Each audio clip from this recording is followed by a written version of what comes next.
excited and সাথে জেফার থাকতেছে তারপর অ্যাভয়েড রাফা সো ভেরি এক্সাইটেড বন্ধুরা আপনাদের সঙ্গে এই মুহূর্তে রয়েছি আমি লিপিকা জি। আপনারা শুনছিলেন খেলা এবং গানের খবর, উদ্বোধনী ম্যাচ কেমন যাবে বিপিএল এর, কেন সবাই দলে দলে তরুণ তরুণীরা আসছেন, সেখানে রাহাত ফতেহ আলী খানের আর যে আমাদের বাংলাদেশের আর্টিস্টরা আছে তাদের দেখার জন্য বেসিক্যালি এসেছি অ্যান্ড ডেফিনেটলি বিপিএল তো আছে। মেইনলি রাহাত ফতেহ আলীর কনসার্টের কারণে বেশি এক্সাইটেড অ্যান্ড সাথে জেফার থাকতেছে তারপর অ্যাভয়েড বিভিন্ন জন বিভিন্ন কথা বলছেন, সাথে তো বিপিএল রয়েছে। এই যে ব্যাপারটা সবকিছু মিলিয়ে একটা চমৎকার আয়োজন হচ্ছে, এটার জন্য সবাই খুবই রাফা সো ভেরি এক্সাইটেড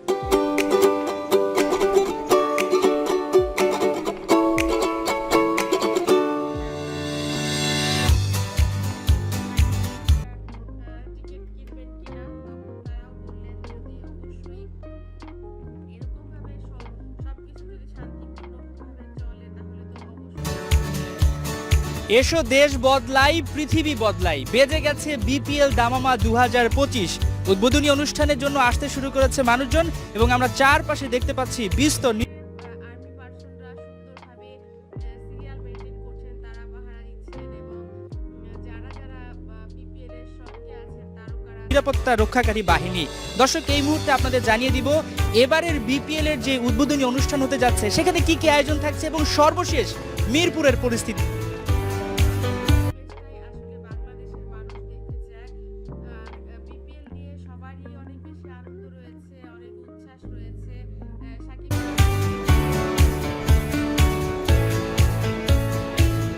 তারুণ্যের উৎসব, নতুন বাংলাদেশ গড়ার লক্ষ্যে পুরো টিকিটটিতে আমরা দেখতে পেয়েছি তারুণ্যের একটা ছাপ এবং এই টিকিটে আমরা দেখতে পেয়েছি আমরা চাই যে বিপিএল যেন অনেক চমৎকার যেভাবে শুরু হয়েছে সেভাবেই যেন খুব সুন্দরভাবে শেষ হয়, সেখানে যেন কোনো বিপত্তি না বৈষম্য বিরোধী ছাত্র আন্দোলনের সময় নানান রকম প্রতীকী। আমার সামনে রয়েছে তরুণরা যাদের জন্য এই আয়োজন, তাদের মুখ থেকে জানতে চাই এবারের আয়োজনটা কেমন তারা দেখছে। নিশ্চয়ই বেশ উচ্ছ্বসিত। কার কনসার্ট দেখতে এসেছে? জি, আসলে আমি হচ্ছে জেমসের বিগ ফ্যান। নিয়েছেন এবং তিনি চান যে এই দল একদিন সারা পৃথিবী কাঁপাবে, এভাবেই ঢাকা ক্যাপিটালসকেও সবাই চিনবে। সো আরও বিভিন্ন ব্যান্ড থাকতেছে, তো তাদের গানও খুব ভালো লাগে। অ্যাভয়েড রাফা, তার গানও খুব ভালো লাগে। সো খুবই এক্সাইটেড। আমার বিপিএল আগে কখনো দেখা হয় নাই, অন্যান্য খেলা দেখেছি বাট বিপিএল দেখা হয় নাই, বাট এইটা ফার্স্ট টাইম। সো খুবই এক্সাইটেড। তারপর হচ্ছে যে উদ্বোধনী ইতিহাস ঐতিহ্যকে অনেক দূর তুলে ধরতে পারে, তেমনি ক্রিকেটও পারে সারা পৃথিবীতে বাংলাদেশকে তুলে ধরতে।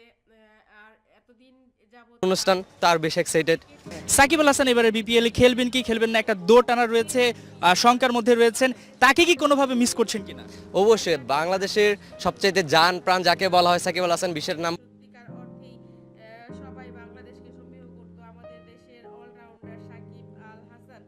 বন্ধুরা, এবার সাকিব আল হাসান খেলতে পারবেন কিনা এই প্রশ্নে একজন বললেন যে অবশ্যই নাম্বার ওয়ান অলরাউন্ডার, তাকে তো আমরা পুরো বাংলাদেশে মিস করতেছি। সবচেয়ে খুশি হব যদি সাকিব আল হাসান আমাদের মাঠের মধ্যে খেলে আমরা দেখতে পারি, গ্যালারিতে বসে সবচেয়ে বেশি এক্সাইটেড থাকবে এবং খুশি হব। রাহাত ফতেহ আলীর জন্য যে এখানে যেন কোনো ধরনের আজে বাজে ঘটনা না ঘটে, সেই ঘটনার কারণে আমরাও চাই সবকিছু সুন্দরভাবে এসেছি, যেহেতু তার গান কখনো শোনা হয়নি, যেহেতু মিরপুরে সে ফার্স্ট টাইম আসবে, এই কারণে শোনার জন্য অনেক এক্সাইটেড। ফার্স্টে ডেফিনেটলি আমাদের বাংলাদেশের যে আর্টিস্টরা আছে তাদেরটা, সেকেন্ড লিস্টে আমি রাখবো অবভিয়াসলি রাহাত ফতেহ আলী খানকে।